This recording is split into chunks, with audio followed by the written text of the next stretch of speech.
Vamos, estamos grabando esta clase para después pasárselas por medio de un video. Vamos a comenzar.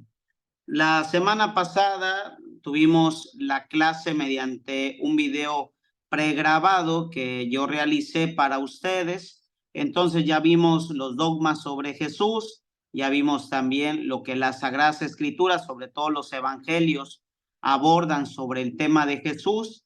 También vimos en la clase pasada la cuestión de las herejías sobre Jesús. Bueno, ya hemos visto varios temas. Ahora quisiera que ustedes abran su cuaderno y escriban como primer tema conceptos básicos que debemos conocer sobre Jesús. Conceptos básicos que debemos conocer sobre Jesús, ¿sí? El primer concepto básico que necesitamos conocer para entender de manera pues más correcta la cristología es el concepto persona, ¿sí? Esto escríbanlo porque va a venir en su examen. El concepto persona. ¿Qué es la persona? Nos decía el escritor Ancio Mancio Severino Boecio, así escríbanlo. Ancio Mancio Severino Boecio nos decía que la persona es substancia individual de naturaleza racional. Así escríbanlo. Substancia individual de naturaleza racional. Eso es una persona, ¿sí? ¿Por qué es necesario que conozcamos el concepto de persona? Porque cuando abordamos la cristología, decimos que Jesús es una sola persona con dos naturalezas, ¿sí? Es una sola persona con dos naturalezas. Como ya los vimos, ya lo analizamos, ya lo estudiamos en las herejías, hubo quienes afirmaron que Jesús tenía dos personas, ¿sí? Que Jesús era dos personas. A ver, aquí me están diciendo que no me escuchan, ¿sí? Padre, no lo escucho, dicen aquí. Hay que revisar, por favor, hay que revisar la cuestión de su audio de ustedes, porque creo que mi audio está bien, ¿sí? Mi audio está bien. Hay que revisar, por favor, el audio de ustedes, porque al parecer, pues yo estoy bien. Hay que revisarlo, por favor, para que no tengamos estas situaciones que nos retrasan. Bueno, hay que checar el audio. Bueno, estamos diciendo que para entender mejor la cristología debemos conocer algunos conceptos, ¿sí? Y el primer concepto que tenemos que conocer es el concepto de persona. ¿Por qué es necesario que conozcamos el concepto de persona? Porque afirmamos que Jesús es una sola persona y afirmamos que es la segunda persona de la Santísima Trinidad. Por eso es bien importante conocer lo que significa el concepto persona. El concepto persona, según Ancio Mancio Severino Boecio, es substancia individual de naturaleza racional, ¿sí? Una persona que es un individuo, ¿sí? Es un individuo que tiene una capacidad racional. Y cuando decimos que una persona es un individuo, estamos afirmando que una persona es un sujeto único e irrepetible. Dentro de un sujeto único e irrepetible no puede haber otra persona. ¿Esto por qué nos ayuda para entender la cristología? Porque como ya vimos en las herejías, hubo quienes afirmaron que en Jesús había dos personas. Pues eso, desde el significado concreto de persona, es imposible, porque en un solo sujeto no puede haber dos personas. Entonces, desde ahí, desde el significado del concepto persona, podemos afirmar que Jesús no es un conjunto de dos personas. Jesús es una sola persona. De hecho, en la teología trinitaria afirmamos que es la segunda persona de la Santísima Trinidad. Pues Jesús es una persona. En Jesús no hay dos personas. Jesús es una persona, la segunda persona de la Santísima Trinidad. Sí, esto para que vayamos teniendo en claro los conceptos y de esta manera comprendamos mejor el misterio de Jesús. Ahora, cuando decimos que Jesús es persona, es una sustancia individual de naturaleza racional, también tenemos que afirmar que en la persona de Jesús hay tres dimensiones, ¿sí? En la persona de Jesús hay tres dimensiones. Esto hay que estructurarlo bien, ¿eh? Estamos hablando del concepto de persona. Ya dijimos lo que es una persona. Ya dijimos que Jesús es una sola persona. En Jesús no hay dos personas, es una sola persona. Pero también debemos saber que aunque Jesús es una sola persona, como persona, tiene tres dimensiones. Y de hecho también nosotros tenemos esas tres dimensiones, no solo Jesús, porque nosotros también somos personas. Y Jesús también fue una persona y por lo tanto tiene como persona estas tres dimensiones. ¿Cuáles son las tres dimensiones de la persona que tiene Jesús? Así pónganlo como subtítulo. Las tres dimensiones de persona, así pónganlo. Las tres dimensiones de una persona. Escríbanlo así como subtítulo. Las tres dimensiones de una persona. Jesús como persona tenía tres dimensiones. La primera dimensión, el soma, sí, así pónganlo, el soma. La segunda dimensión, el neuma, sí. La tercera dimensión, el rúa. Pónganlo, escríbanlo, hijitos de la creación. El soma, primera dimensión. Segunda dimensión, el neuma. Tercera dimensión, rúa. Sí. En español, primera dimensión, soma significa cuerpo, ¿sí? Como persona, Jesús tenía un cuerpo, soma, eso significa soma, cuerpo, material. Jesús tenía un cuerpo, un soma, ¿sí? De ahí viene el término somatización, ¿sí? De las enfermedades que se somatizan, que son enfermedades que tenemos en la mente que se manifiestan en el cuerpo. Soma significa cuerpo. ¿Sí? Jesús tenía un cuerpo material. ¿Sí? Soma, primera dimensión. Segunda dimensión que tenía Jesús como persona, el neuma. ¿Sí? ¿Qué es el neuma? Es el alma. De este término neuma hay otros conceptos, como por ejemplo, del término neuma se deriva el concepto neumático, ¿sí? Los neumáticos, que son llantas que tienen aire, ¿sí? También del concepto neuma se deriva otro concepto, neumólogo, ¿sí? Es aquel doctor que estudia los pulmones, y en los pulmones ¿qué hay? Aire, ¿sí? Neuma significa aire, alma. Jesús tenía un soma, tenía un cuerpo material, finito, caduco, como el de nosotros, pero también como nosotros Jesús tenía un neuma, es decir, un alma. Pero también Jesús tenía otro principio, como persona tenía un tercer principio, el rúa. ¿Qué es rúa? El término rúa significa soplo, espíritu. Soplo, espíritu. Entonces Jesús no solo tenía un soma, un cuerpo, sino también tenía un neuma, un alma, y también tenía un rúa, un espíritu.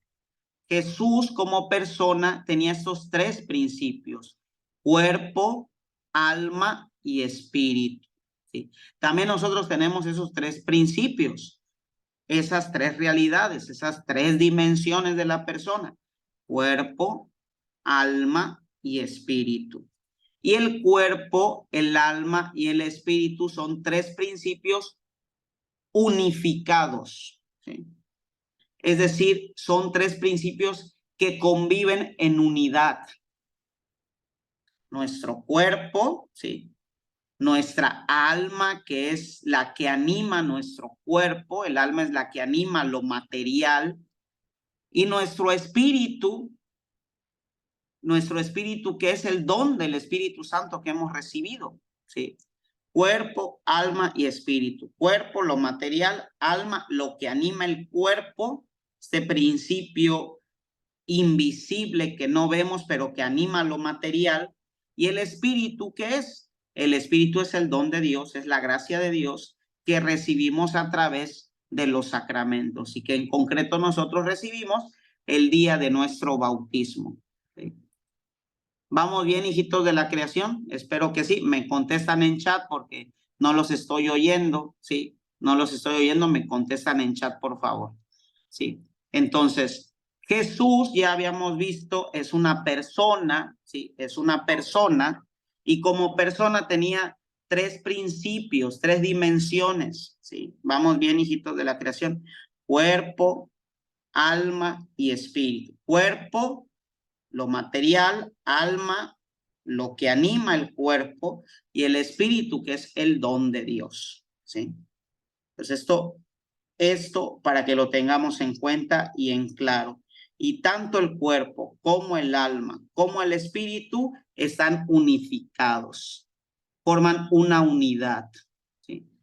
De tal manera que si a mí me pellizcan, ¿sí?, no solamente me duele el cuerpo, sino todo mi ser. ¿Por qué? Porque cuerpo, alma y espíritu están unificados. Cuando, por ejemplo, alguien tiene la pérdida de un ser querido, ese dolor tan grande no solo se siente en el cuerpo, sino también en el alma, en el espíritu. ¿Por qué? Porque cuerpo, alma y espíritu están unificados. Entonces entendemos ya que cuando Jesús murió en la cruz, ¿qué murió en la cruz? Su cuerpo, su alma y su espíritu, ¿sí? En el momento de la cruz, todo murió en Jesús. Todo murió en Jesús. Fue el Padre quien lo resucitó, nos lo dice la Escritura, que esto lo vamos a ver en el tema de la semana que viene. Bueno, entonces seguimos con los conceptos. Ya vimos el concepto de persona, ya vimos las tres dimensiones que tiene una persona. Ahora seguimos con otro concepto: consubstancial, ¿sí? Pónganlo, ese concepto va a venir en su examen seguramente, yo se lo voy a preguntar. Consubstancial, ¿sí? ¿Qué significa consubstancial? Consubstancial significa aquello que tiene la misma substancia, ¿sí? Así defínanlo. Pregunta de examen. Porque yo en el examen les voy a preguntar qué es consubstancial y ustedes van a responder aquello que tiene la misma substancia. Entonces afirmamos que Jesús es consubstancial al Padre, ¿sí? Es decir, que tiene la misma substancia que el Padre. Y para que Jesús tenga la misma substancia del Padre, nos dice la fe católica que fue engendrado por el Padre. Para que Jesús tuviera la misma substancia del Padre, Jesús fue engendrado por el Padre. De hecho, cuando rezamos el credo niceno-constantinopolitano, decimos eso, que Jesús fue engendrado, no creado. Cuando afirmamos que Jesús fue engendrado, nos estamos refiriendo a que Jesús es consubstancial al Padre, que es de la misma substancia del Padre. Es decir, que Jesús, igual que el Padre, es Dios. ¿Vamos bien, hijitos de la creación? El término consubstancial. El término consubstancial significa aquello que tiene la misma substancia. Jesús es consubstancial al Padre porque ha sido engendrado por el Padre. Es decir, tiene la misma substancia del Padre, que es la substancia divina. Entonces ya vimos el término persona, ya vimos las dimensiones, las 3 dimensiones de la persona, ya vimos también lo que significa la palabra consubstancial, aquello que tiene la misma substancia. Decimos que Jesús tiene la misma substancia del Padre porque fue engendrado por el Padre. Otro término que ustedes necesitan saber y conocer, término naturaleza. Escríbanlo, término naturaleza.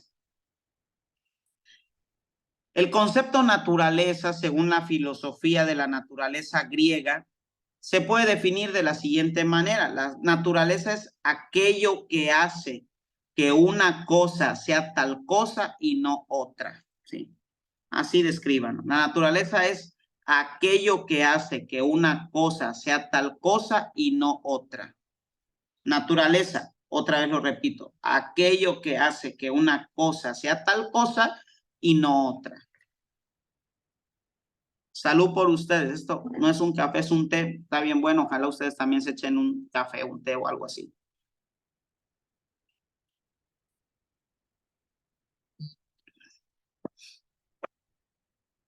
Naturaleza. Lo que hace que una cosa sea tal cosa y no otra. ¿Sí? Jesús tiene algo peculiar. ¿Sí? Porque Jesús sí es una persona, ¿sí? Como ya lo definimos. Jesús es una sustancia individual de naturaleza racional. ¿Sí? Jesús es una persona, tiene naturaleza racional como todas las personas, pero en Jesús conviven dos naturalezas, ¿sí? La naturaleza humana, que es una naturaleza racional, pero también convive una naturaleza divina, ¿sí? Es lo que hace a Jesús diferente a nosotros, porque nosotros somos personas, sí somos personas, pero personas que tenemos una sola naturaleza, que es la naturaleza humana. Somos seres racionales, somos seres humanos. En cambio, Jesús es una sola persona que contiene dos naturalezas. La naturaleza humana, que es lo que define Boecio como naturaleza racional, y también tiene la naturaleza divina, que es una naturaleza consubstancial al Padre, es una naturaleza igual al Padre, como el Padre, que es Dios, así también Jesús es Dios. Podría parecer cansada la terminología, pero es bien importante que la sepamos, que la conozcamos, es súper importante, ¿sí? Que conozcamos la terminología, porque si conocemos la terminología, no nos vamos a equivocar, no vamos a caer en herejía, ¿sí? Muchos cayeron en herejía, ¿sí? Porque no conocían ni comprendían de manera correcta la terminología.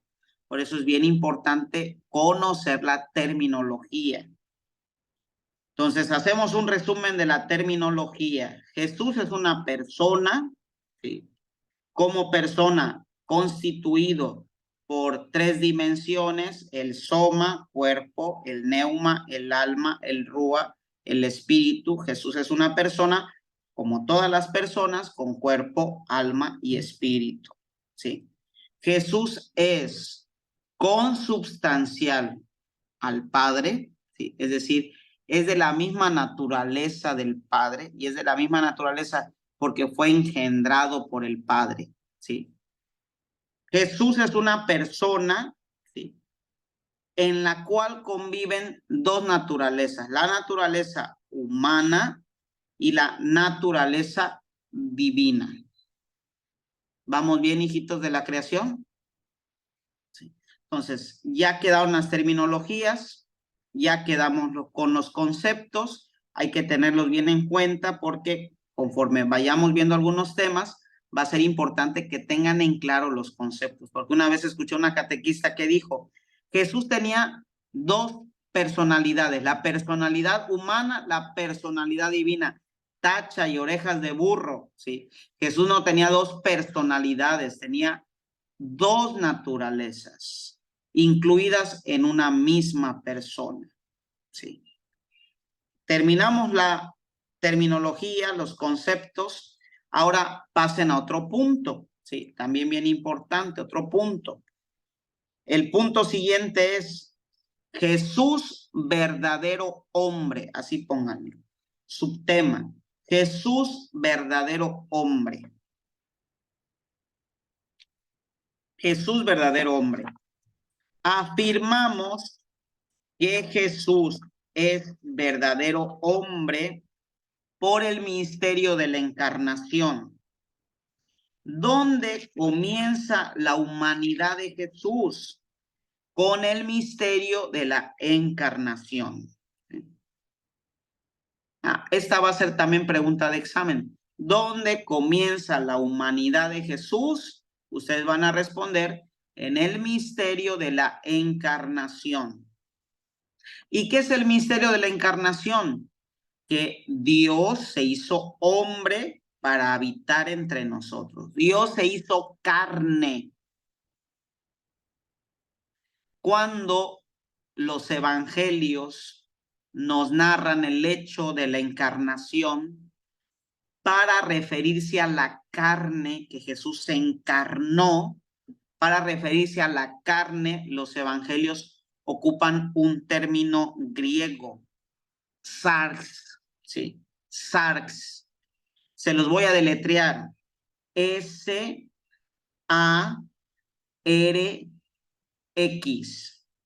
S-A-R-X, ¿sí? Cuando los evangelios, sobre todo el evangelio de Lucas y el evangelio de Mateo, hablan sobre el tema de la encarnación, para referirse a la carne, que Jesús hizo carne, ocupan el término sarx, que es un término griego. Habíamos dicho que cuerpo, en un término latino, se dice soma, ¿sí?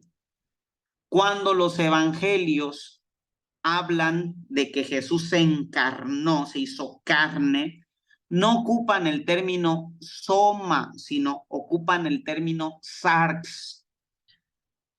El término sarx es un término griego que significa carne, pero no solo esto. Sarx designa una carne, ¿sí?, que es asumida voluntariamente, ¿sí?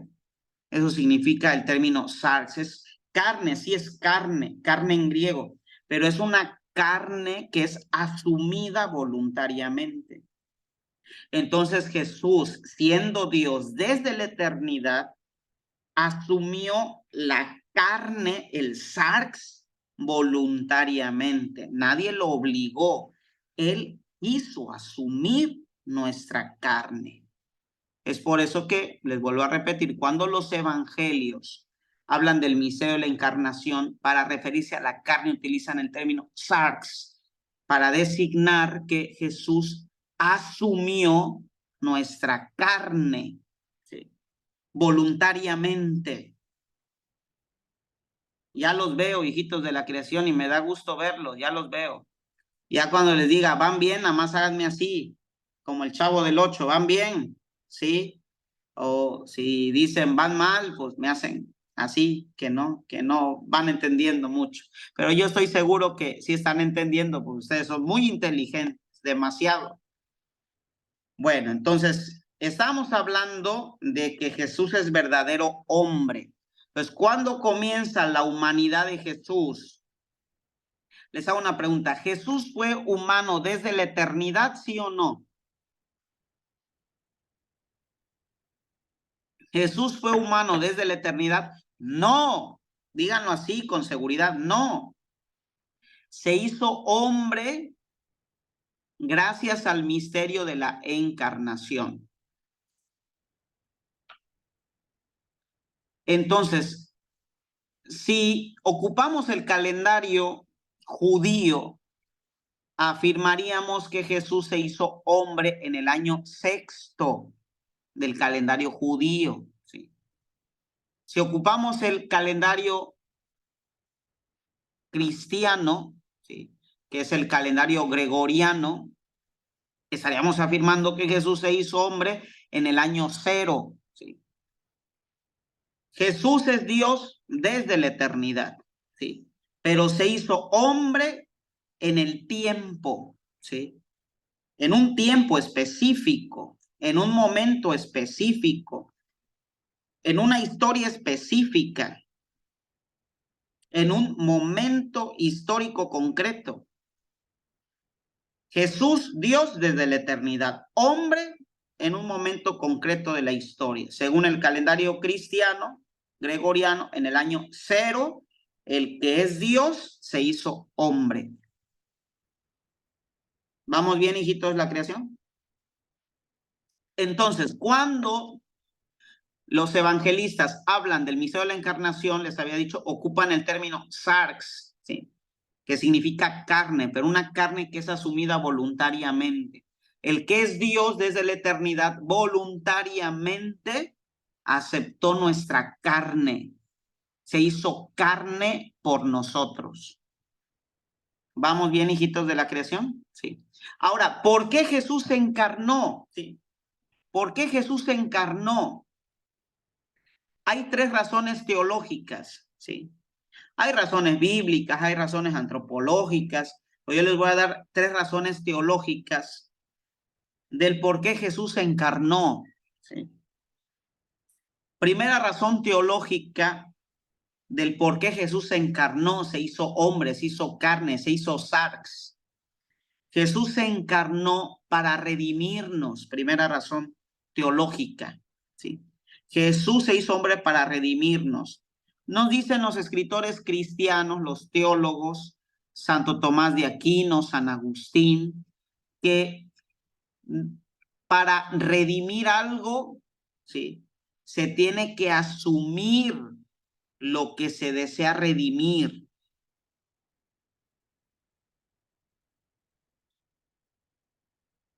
Para redimir algo se tiene que asumir lo que se quiere redimir. En términos más concretos y más sencillos, no se redime lo que no se asume, ¿sí? De hecho, pónganlo como una frase. No se redime lo que no se asume. ¿Por qué Jesús asumió nuestra carne? Para poderla redimir. No se redime aquello que no se asume. Para redimirnos tuvo él que asumir nuestra condición humana. Porque solo asumiendo nuestra condición humana pudo él redimirnos. Porque nuestra humanidad estaba manchada ya por el pecado de nuestros primeros padres. Para purificar la mancha del pecado, Jesús tuvo que asumir nuestra misma condición humana. Y al asumirla, la purificó. Lo que estaba manchado se purificó. Lo que estaba condenado se justificó, ¿sí? De hecho, el término justificación es un término teológico. Cuando hablamos de justificación, nos referimos a que lo que estaba condenado se ha vuelto justo, se ha redimido, se ha limpiado. Entonces, la primera razón del por qué Jesús se encarnó para redimirnos, porque no se redime aquello que no se asume. Jesús asumió nuestra condición humana para purificarla y así justificarla y redimirla. Segunda razón teológica del por qué Jesús se encarnó. ¿Sí? Se encarnó Jesús por una dimensión pedagógica. ¿Sí? Segunda razón. Jesús se encarnó por una dimensión pedagógica. Explíquenos, Padre, esto. Jesús se encarnó con una dimensión pedagógica para, asumiendo nuestra realidad humana, mostrarnos desde nuestro lenguaje, con nuestro lenguaje, el camino hacia la salvación. Por una dimensión pedagógica, ¿sí? Para que asumiendo nuestra carne, nuestra condición humana, desde nuestro lenguaje humano, nos enseñara el camino de la salvación. Yo me imagino que varios de ustedes son maestros, ¿sí? Docentes, ¿sí? Ustedes iban a dar clases a niños de kinder para que un niño de kinder los entienda. ¿Qué tienen que hacer ustedes como pedagogos? Hablarles al mismo lenguaje, en su mismo lenguaje, en un lenguaje infantil, ¿sí? Incluso cuando quieren poner ejemplos a los niños de preescolar, pues le hablan que la Peppa Pig, que el Bob Esponja, que todo eso, ¿no? O sea, para que el niño los entienda, ¿sí? Si ustedes van a dar clases a muchachos de preparatoria, pues ya su lenguaje va a cambiar, ¿sí? Y van a ocupar un lenguaje más acorde a un joven de preparatoria. Sí me doy a entender, eso se lo digo para explicarles esta dimensión, la dimensión pedagógica. Jesús se hizo hombre para, desde nuestro lenguaje, conociendo nuestro lenguaje, nos pudiera mostrar el camino hacia la salvación. Y una tercera razón del por qué Jesús se encarnó, se hizo hombre, para hacer su kenosis, ¿sí? Así escríbanlo, para hacer su kenosis. El término kenosis significa abajamiento, humillación. ¿Por qué Jesús se encarnó? Para hacer su kenosis. Por medio de la encarnación, Jesús nos dio una enseñanza de abajamiento, de humillación. El que todo lo puede se hizo un indefenso niño. El Dios de toda la creación y de todo el universo nació pobre en un pesebre, hizo su kenosis, su humillación, su abajamiento. ¿Por qué Jesús se encarnó? Sí. Para realizar su kenosis. Su kenosis. Y haciendo su kenosis, Jesús nos dio una gran lección de humildad. Sí. Haciendo su kenosis, Jesús nos dio una gran lección de humildad. De hecho, hasta la fecha, si ustedes van a la Basílica de la Natividad, que es el lugar donde nació Jesús, la entrada, la puerta de entrada para llegar a la gruta donde nació Jesús, es una puerta chiquitita, angosta y pequeñita, ¿sí? Esta puerta pequeñita, angosta, chiquita, nos recuerda precisamente eso, el misterio del kenosis, del abajamiento, de la humillación de Dios. Dios se hizo carne, se hizo hombre para darnos un ejemplo de humildad. El que era grande se hizo pequeño. El que todo lo puede nació sin nada. ¿Sí? ¿Vamos bien, hijitos de la creación? ¿Sí? Ok. Entonces, bueno, ya explicamos que Jesús se hace hombre en la historia. Se hizo hombre a través del misterio de la encarnación. Ya explicamos las razones teológicas del por qué Jesús se encarnó. Primera, para redimirnos. Segunda, como una dimensión pedagógica para mostrarnos desde nuestro lenguaje, con nuestro lenguaje, el camino de la salvación. Y tercero, para hacer su kenosis, su abajamiento y darnos un ejemplo de humildad. ¿Sí? ¿Vamos bien aquí, hijitos de la creación? Sí, yo creo que sí, muy bien. Entonces, ya concretizamos esto. Jesús se hizo hombre a través del misterio de la encarnación.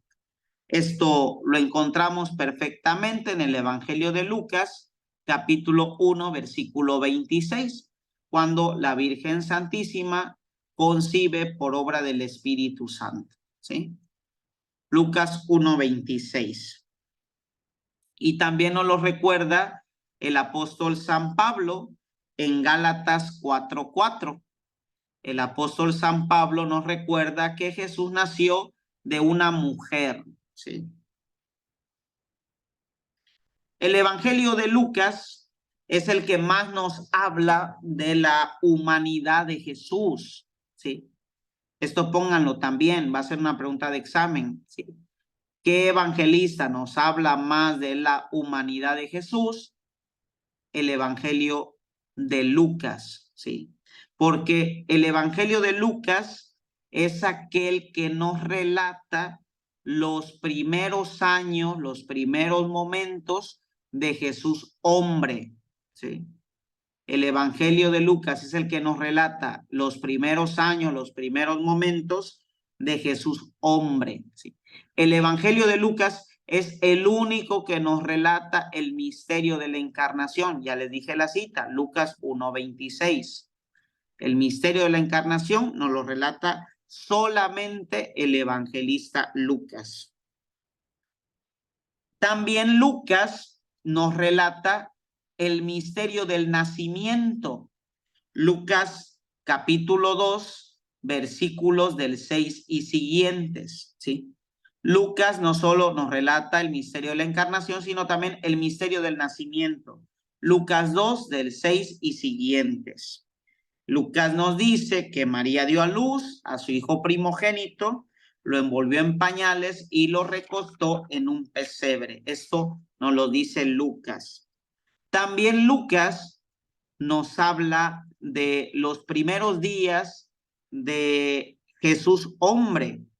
En Lucas 2, versículo 21, se nos narra que cuando Jesús cumplió el 8º día, fue llevado con el rabino para que hiciera con él el rito de la circuncisión, ¿sí? Lucas 2:21.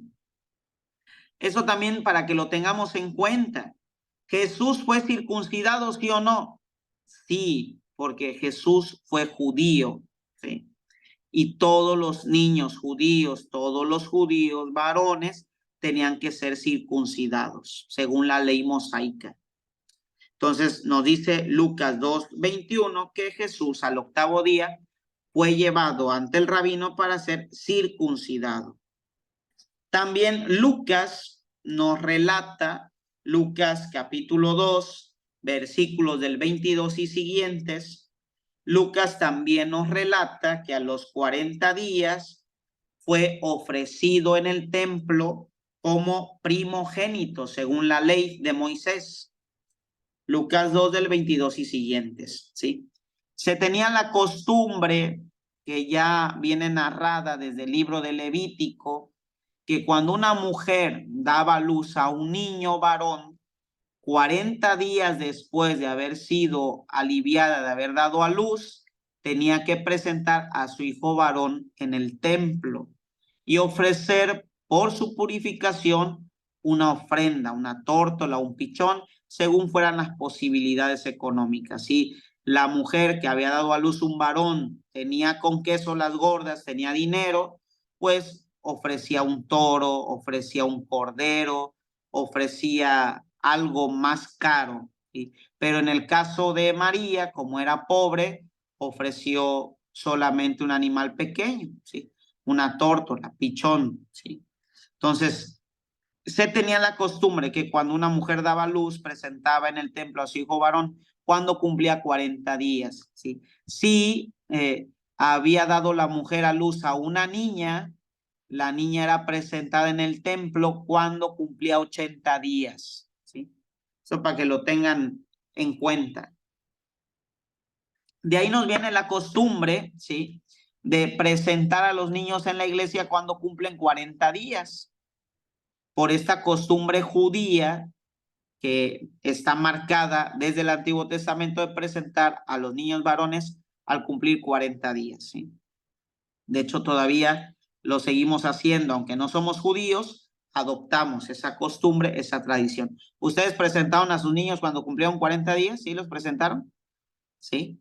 Entonces, en la actualidad hay cada cosa, ¿sí? Porque la gente presenta a sus niños vestidos de rojo, los presenta con su pulsera de ojo de venado, ¿sí?, con su pulsera de ojo de Fátima, ¿sí? Se rompe el sentido, ¿sí? El sentido es llevar al niño al templo a los 40 días para consagrar su vida a Dios. Ese es el sentido, ¿sí? Bueno, entonces Lucas nos habla de que Jesús fue presentado en el templo. También Lucas 2:40, Lucas 2:40, Lucas 2:52 nos habla de que este Jesús hombre iba creciendo en estatura, sabiduría y gracia ante Dios y ante los hombres. ¿Sí? También Lucas nos dice que este Jesús hombre iba creciendo en sabiduría, estatura y gracia ante los hombres. ¿Sí? Ahora, aparte de todo lo que ya vimos, aparte ya de todas las citas bíblicas que les he dado, Jesús es hombre porque también como hombre experimentó los sentimientos y las emociones propias de un hombre. Aquí miren también, yo quisiera aclarar, sí, antes de seguir, así como un apéndice, así como entre comillas, entre corchetes, el término hombre, sí es un término que se me olvidó decirles hace rato que estamos viendo la terminología. El término hombre, ¿qué significa el término hombre? El término hombre viene del latín hominis, ¿sí? Que significa humanidad, ¿sí? Humanidad. Cuando hablamos de que Jesús es hombre, estamos refiriéndonos a que Jesús fue un ser humano, ¿sí? Cuando hablamos que Jesús es hombre, no solamente nos estamos refiriendo a su sexo, que era un sexo masculino, sino nos referimos a que Jesús era un humano, ¿sí? Porque el término hombre viene de hominis, que significa humano o humanidad. De aquí no caben pues las protestas feministas, ¿sí? Una vez me decía una señora, ¿por qué, padre, usted dice que Jesús vino a salvar a todos los hombres? ¿Acaso las mujeres no contamos? Me dijo la señora. ¿Por qué dice que vino a salvar a todos los hombres? ¿Las mujeres no cabemos en esa salvación? ¿No contamos? Bueno, es que hay que entender la terminología. Etimológicamente, hombre significa humanidad. Entonces, cuando yo digo, cuando la iglesia dice, cuando la teología dice, cuando la Biblia dice que Jesús redimió, salvó a todos los hombres, estamos haciendo referencia a la humanidad, ¿sí? No al sexo masculino, sino a la humanidad, ¿sí? ¿Vamos bien, hijitos de la creación? ¿Sí? ¿Sí? ¿Seguritos, seguritos, seguritos? Sí. Así que no me salgan, ¿sí? De que, ¿por qué dice, Padre, que Jesús salvó a los hombres? No, no, no. Cuando hablamos de hombres, hablamos de toda la humanidad. Cuando hablamos de hombres, tocamos al hombre y tocamos a la mujer, a los dos, ¿sí? Bueno, eso era entre paréntesis, para que lo tengamos en cuenta, ¿sí?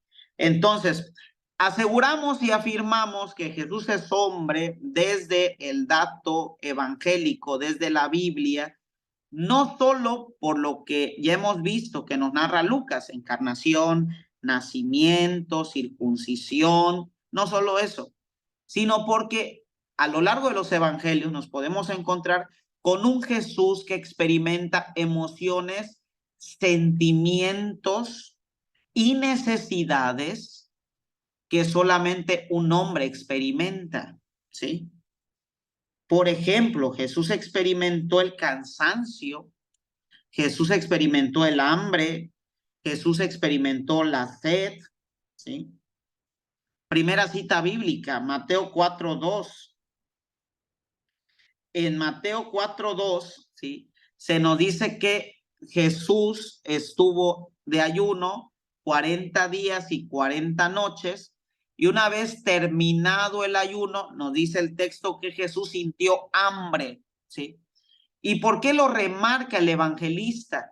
Para que entendamos que Jesús era hombre y como hombre experimentó las necesidades propias de un hombre, de un ser humano, como lo es la necesidad del alimento, ¿sí? Jesús es hombre porque experimentó lo que experimenta un hombre, la necesidad. Otra cita bíblica, Juan 4:6.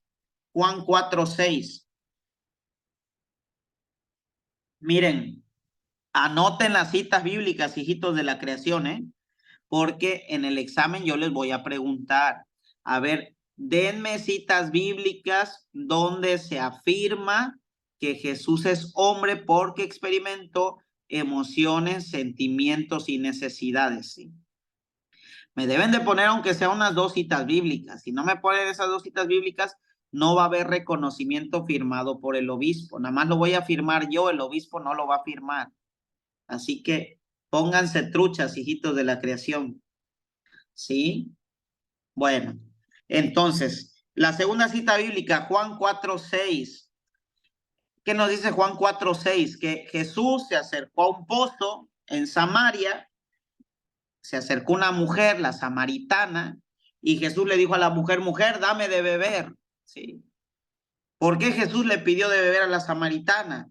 Claro, aquí podemos entenderlo desde un sentido teológico, pero también no hay que anular el sentido meramente humano. Jesús le pidió de beber a la samaritana pues porque tenía sed.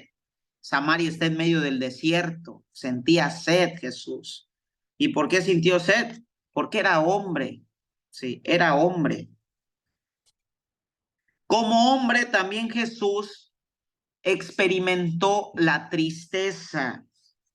Y no solo la tristeza, sino incluso el llanto. Experimentó el llanto. ¿Dónde encontramos esto? Lucas 9, del 41 y siguientes. Lucas 9, del 41 y siguientes. Cuando Jesús, estando en el Monte de los Olivos, vio la panorámica de Jerusalén y al ver a Jerusalén lloró. ¿Sí? En el Monte de los Olivos, ¿quién de ustedes ha ido a Tierra Santa? Alce su manita. ¿Han ido a Tierra Santa? Los que no han ido a Tierra Santa, vamos a sacar un viaje el próximo año para que vayan. En Tierra Santa, sí, en el Monte de los Olivos, ay Dios mío, no los veo, ¿dónde están? Muy bien, ya los vi. Ok, en Tierra Santa, en el Monte de los Olivos, hay una capilla que se llama Dominus Flevit, ¿sí? Dominus Flevit. Flevit, F, L, E, V, I, T, Flevit, Dominus Flevit. Dominus Flevit significa donde el Señor lloró, sí, o el Señor lloró, así. Donde el Señor lloró o el Señor lloró. Dominus Flevit. Esa capilla es un memorial donde Jesús, al ver a Jerusalén, lloró. ¿Y por qué lloró? Porque es un ser humano, ¿sí? ¿Quién no llora? Aquel que no tiene una pizca de humanidad, ¿sí? Solamente los seres humanos que tienen emociones y sentimientos equilibrados y maduros son capaces de expresar sus emociones a través del llanto, ¿sí? Si tú en algún momento lloras, el llanto no es sinónimo de debilidad, sino el llanto es sinónimo de madurez emocional. Solamente quien está maduro emocionalmente puede expresarse a través del llanto. Quien no está maduro emocionalmente no llora, se aguanta y por aguantarse se enferma porque ¿qué van a decir de mí los demás? ¿Sí? Una persona madura es capaz de expresar lo que siente a través del llanto. Entonces Jesús lloró como un ser humano. Otra cita bíblica donde Jesús lloró, Juan 11:33 y siguientes. Juan 11:33 y siguientes. Jesús lloró ante la tumba de su amigo Lázaro, ¿sí? ¿Por qué lloró? Porque sintió en el alma la pérdida física de un amigo, ¿sí? Entonces, el llanto es una expresión humana y Jesús experimentó esta expresión humana porque era hombre. También Jesús, aparte del llanto, también experimentó la tristeza y la soledad, ¿sí? ¿Dónde encontramos esto? Marcos 14:33 y siguientes. Marcos 14:33 y siguientes, o Mateo 26:37 y siguientes. Cuando Jesús estaba en el huerto de los olivos, dijo: siento en mi alma una tristeza de muerte, una tristeza mortal. Y nos dice también el texto que mientras Jesús oraba, lloró sangre y agua, ¿sí? O sea, no solo experimentó la tristeza, sino también la soledad, el abandono. También como ser humano, experimentó la indignación, ¿sí? Incluso yo diría, no solo la indignación, sino también el enojo, ¿no? La ira. Ojo, aquí también hay que ir quitando algunos conceptos que tenemos muy arraigados. A veces pensamos que sentir ira, sentir enojo es un pecado. No, el enojo y la ira son emociones humanas, ¿sí? Todos los seres humanos nos enojamos. O sea, sentir ira, sentir enojo no es un pecado, ¿sí? Hay gente que dice, ay, mira, el padre se enojó, no se debe enojar porque es sacerdote. Pues soy un ser humano. Fuera de piedra, fuera de fierro, pues no me enojaría. Todo ser humano experimenta la emoción de la ira y del enojo, todo ser humano. Y Jesús no estuvo exento de experimentar la indignación, la ira, el enojo. Sentir ira y enojo no es pecado. ¿Qué si es pecado? Es dejarte llevar por la ira, dejarte llevar por el enojo. Y por la ira y por el enojo afectar a tu prójimo. Sí, eso sí es pecado. Pero experimentar ira y enojo no es pecado. ¿Dónde encontramos esto? Cita bíblica, Mateo 21:12 y Marcos 11:15, ¿sí? Mateo 21:12 y Marcos 11:15. ¿Qué nos narran estas citas bíblicas? Cuando Jesús se indigna con los comerciantes que están vendiendo en el templo, ¿sí? Y no solo se indigna, sino nos dice el texto que hace un látigo de cordeles y a chicotazos los saca del templo, ¿sí? A chicotazo limpio, a latigazo limpio los corre del templo. Pues Jesús como un ser humano también experimentó la indignación, el enojo y la ira, ¿sí? Pero también experimentó el sentimiento más alto y más puro que puede tener un ser humano, el amor, ¿sí? El amor. El amor es un sentimiento humano. Solamente los seres humanos podemos entender lo que es el amor. El amor como tal, solamente el ser humano lo puede entender, ¿sí? Porque me van a decir ustedes, pero los perros dan amor. Sí, los perros dan amor, pero no entienden lo que están dando. Lo dan, pero no entienden lo que están dando, ¿sí? En cambio, el ser humano, ¿sí? No solo lo da, sino entiende lo que está dando, entiende lo que es el amor. Aunque el amor perfecto solamente lo entiende Dios. Nuestro amor es un amor eros, carnal. El amor de Dios es un amor ágape, un amor perfecto, un amor sin límites. El amor humano, aunque sea el amor de una madre, es un amor imperfecto, ¿sí? No me vengan a romantizar ahorita ustedes, señoras, como son madres, de decir, el amor más puro y perfecto es el amor de una madre. ¿Será un amor puro? Sí. Incondicional, sí. Sacrificado, sí. Pero perfecto no lo es, ¿sí? Porque aunque es un amor puro, es un amor que comete errores, ¿sí? Porque los seres humanos somos seres limitados. El único amor perfecto es el amor de Dios. Bueno, Jesús experimentó el amor humano, ¿sí? Cita bíblica. Juan 1, perdón, Juan 13:23. Juan 13:23. Juan 13:23, el mismo Juan, escritor del cuarto evangelio, se hace llamar el discípulo amado. ¿Por qué se hace llamar el discípulo amado? Porque él se sintió amado por Jesús. Juan, el discípulo amado. Y también nos dice el evangelio, ¿sí?, que Jesús amaba a sus amigos de Betania. ¿Quiénes eran sus amigos de Betania? Lázaro, Marta y María. Sí, Jesús amaba a sus amigos de Betania. El amor de Jesús es un amor humano. Experimentó ese amor. Pero también el amor de Jesús era un amor divino. ¿Sí? Juan 3:16, tanto amó Dios al mundo que envió a su Hijo único Jesucristo, para que todo el que cree en él tenga vida y vida eterna. Juan 3:16. El de Jesús es un amor humano, ¿sí?, que ama como un humano, porque es un humano, verdadero Dios, verdadero hombre, pero también es un amor divino, un amor perfecto, un amor que es capaz de perdonar. ¿Vamos bien, hijitos de la creación? ¿Sí? A ver, alguien de aquí que prenda su micrófono y me haga un resumen de lo que hemos visto, aunque sin citas bíblicas. Lo que hemos visto en esta clase. Quien me haga un resumen así magistral, le regalo 2 puntos en su examen final.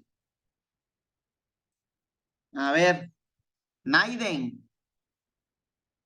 A ver, hasta les voy a prender el micrófono para que se desplayen. ¿Ya? Sí, padre, ¿escucha? Te escucho. Así un Bien. resumen de lo que vimos hoy solamente. Ok, estamos viendo que Jesús es una persona. Definimos lo que es una persona y que en esa persona él tuvo cuerpo, alma y espíritu, que es el don de Dios. Fue también consustancial, que tuvo la misma constancia divina del Padre, porque fue engendrado por el Padre, pero fue también verdadero hombre, que también sufrió hambre, sufrió frío, sufrió soledad, depresión, como nosotros, e igual forma experimentó el amor humano y el amor divino. Ok, perfecto. ¿Alguien más? Va a haber 3 oportunidades, ya pasó 1, 2 puntos. Otra oportunidad de alguien más. Lo que vimos hoy. Naiden. Padre, Sí. también hablaba usted de el Sarx, de que Jesús se encarnó de manera voluntaria. Él aceptó esta misión del Padre para redimirnos. Y una frase maravillosa que es: lo que no se redime no es lo que no se asume. Entonces Jesús asumió la condición de hombre, él lo aceptó de manera voluntaria porque era un gran pedagogo, un gran maestro, por 2 razones. Él nos mostró el camino de la salvación y nos redimió. Además de eso, también en las demás citas bíblicas y en el resto del tema podíamos ver la parte humana de Jesús. De repente esto es difícil de entender porque como Él es Dios, ya decía el hermano anteriormente, es consubstancial al Padre. Semejante a nosotros, menos en el pecado, es difícil entender las emociones de Jesús, pero ahí están en las citas bíblicas, cómo le lloró a Lázaro antes de resucitarlo, el cariño y la cercanía que tenía por Marta y María, sus amigos de Betania. También cómo supo transmitir el amor a los cercanos. Tan es así que San Juan lo dice: el discípulo amado, yo soy amado por mi Dios. Esa por una parte. Y otra parte que a mí me llamó mucho la atención son las partes que tenía Jesús, su naturaleza, la parte en la que usted dice aquello que hace que una cosa sea tal cosa y no otra cosa. Esa parte me quedó como muy grabada, nada más. Bueno, otro resumen, breve, resumen. Naiden. Sonia Leiva. Jaime, Jennifer. Padre, yo tengo la mano levantada desde hace rato. A ver, de una vez, zorrájate. Ay, no puedo abrir mi cámara. Así me pasó a mí la vez pasada, pero dime, Ajá, te con el escuchamos. micrófono está bien. Bueno, Te pues yo nada escuchamos. más los hermanos ya dijeron bastante, pero me faltaron explícitamente las 3 razones por las cuales Jesús se encarnó. ¿Está bien? Exacto. La primera Sí. razón es que se fue para redimirnos. Ya lo dice Santo Tomás de Aquino y San Agustín, que para redimir algo se tiene que asumir lo que se quiere redimir. Nos dijo usted, no se redime aquello que no se asume. La segunda razón por la que Jesús se encarnó fue por una dimensión pedagógica desde nuestro lenguaje humano para redimirnos y mostrarnos el camino de la salvación. La tercera razón es para hacer su kenosis. Se abajó, se humilló, nos dio una lección de humildad con su kenosis. Dios se encarnó y nos dio un ejemplo de humildad. Esas son las 3 razones. Y ya después nos dio citas bíblicas donde se expresa la humanidad de Jesús, cómo era que él sintió, tuvo los sentimientos, experimentó como ser humano, pues también cansancio, hambre. También nos habló pues de los sentimientos, que tuvo necesidades. Ya ahí nos dio una serie de citas bíblicas, ¿verdad? Y también nos habla de que él lloró también. Pues habla de los sentimientos que él experimentó y pues el último es el amor. Nos habló de un amor perfecto, que no era un amor solo humano, ¿verdad? Capaz de perdonar. Muy bien, exacto, perfecto. Los 3 Tenía un tienen 2 amor puntos. divino. Felicidades, los 3 tienen 2 puntos cada uno. A ver, Gracias, Padre. ya para terminar, para ir concluyendo. Cerramos este punto, ¿sí? Vimos los conceptos que debemos tener en claro para comprender mejor la cristología. Vimos también que Jesús es verdadero hombre. Vimos varias cosas sobre Jesús hombre. La próxima clase veremos y analizaremos a Jesús Dios, porque la iglesia dice que Jesús es Dios y cuáles son las Jesús que referencias entiende bíblicas que los 8 afirman días o esto. 9 días. Sí. Te A ver, representaron, apaguen su 8 o 9. micrófono, por favor. Entonces, ahora, sí, los No, voy a apagar yo mejor. octavo día dice. Octavo día o noveno. Es octavo, ¿no? Ahí es donde Alright. yo no. Yo oí que dijo octavo día. Ya está. Ya los apagué a todos. Bueno, entonces solamente les voy a dar alguna referencia para que comprendamos mejor la clase pasada, ¿no? La clase pasada hablamos de los dogmas cristológicos, ¿sí? Y les enumeré 7 dogmas cristológicos, ¿sí? Ya están en el video, por favor, búsquenlos, analícenlos. Son 7 dogmas cristológicos, ¿sí? También vimos las herejías contra Cristo, ¿sí? O también conocidas como herejías cristológicas. Yo desarrollé 6 herejías cristológicas, ¿sí? Pero aquí quiero hacer una precisión en las herejías cristológicas. Quiero que tengamos en cuenta la diferencia entre lo que es una herejía, lo que es un cisma y lo que es una apostasía, ¿sí? Son cosas distintas. Herejía, cisma y apostasía. Esto porque se lo estoy diciendo, para que tengamos una referencia y esa referencia nos ayude a comprender más el tema pasado, ¿sí? Una diferencia entre herejía, cisma y apostasía. ¿Qué es la apostasía? ¿Sí? La apostasía es un rechazo total a la fe. Eso es la apostasía, ¿sí? Es un rechazo total a la fe. Entonces podríamos afirmar que una persona que es atea y además de ser atea, rechaza la fe y todo lo que tenga que ver con Dios y la religión, pues es un apóstata, ¿sí? Un apóstata es aquel que rechaza totalmente, categóricamente la fe.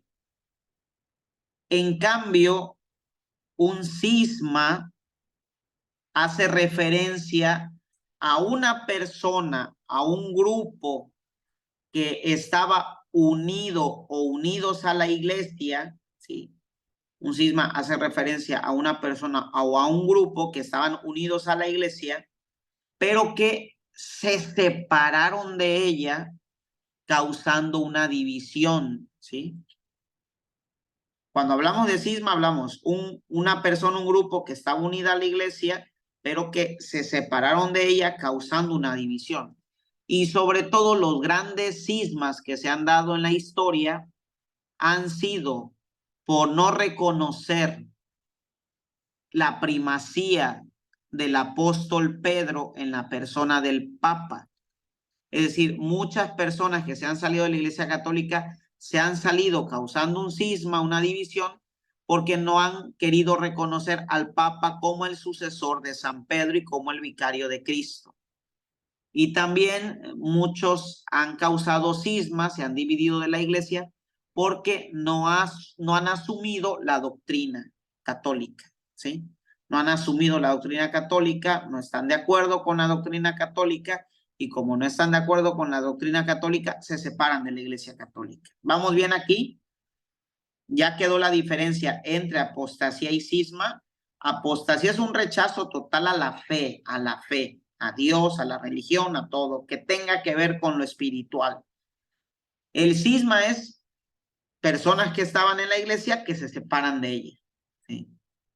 Por no reconocer al Papa o por estar en contra de la doctrina de la iglesia, ¿sí? Por ejemplo, un católico que era católico y se fue con los testigos de Jehová, pues se le puede considerar un cismático, ¿sí? Porque era católico y se separó de la fe católica. ¿Vamos bien aquí, hijitos de la creación? Sí. En cambio, un hereje, ¿quién es un hereje? Un cristiano, ¿sí? Un cristiano católico que se separa de la ortodoxia de la iglesia, ¿sí? Es un cristiano católico que se separa de la ortodoxia de la iglesia. Es decir, que sus pensamientos, ¿sí? Sus conceptos, sus ideas son heterodoxas, ¿sí? ¿Qué es eso de heterodoxo, padre? Lo contrario al ortodoxo, ¿sí? ¿Qué es ortodoxo, padre? Es un pensamiento recto. Ser ortodoxo es tener un pensamiento recto, correcto, regulado, ¿sí? Eso es ser ortodoxo, tener un pensamiento recto, correcto, regulado. Una persona heterodoxa es una persona con un pensamiento no recto, no correcto, no regulado. Una persona con un pensamiento heterodoxo es una persona que tiene ideas contrarias a lo que es correcto. ¿Sí me doy a entender? ¿Sí? El hereje puede estar dentro de la iglesia o fuera de la iglesia, ¿sí? El hereje puede estar dentro de la iglesia o fuera de la iglesia. ¿A qué me refiero? Miren, a veces por ignorancia hay muchas catequistas herejes, ¿sí? Que por no formarse, por no instruirse, tienen pensamientos, ideas, conceptos contrarios a la ortodoxia de la iglesia, ¿sí? Por ejemplo, yo encontré una vez a un catequista varón, ¿sí? Catequista, o sea, no era un cismático porque era catequista, no era un apóstata porque católico comprometido, pero sí era un hereje, ¿sí? ¿Por qué? Porque su pensamiento, sus conceptos eran contrarios a la ortodoxia de la iglesia, ¿sí? Una vez me encontré con un catequista varón que al explicar el misterio de la encarnación, ¿sí? A sus niños de catequesis, ¿sí? Llegó a decir que Jesús se engendró en el vientre de María por obra, perdón por lo que voy a decir, pero así lo dijo, que Jesús se engendró en el vientre de María por obra de un esperma divino, ¿sí? Imagínense la loquera, ¿no? O sea, este catequista era catequista, católico, comprometido, pero era hereje porque su doctrina era contraria a la doctrina correcta, ortodoxa de la iglesia. ¿Sí me doy a entender aquí? Sí me doy a entender.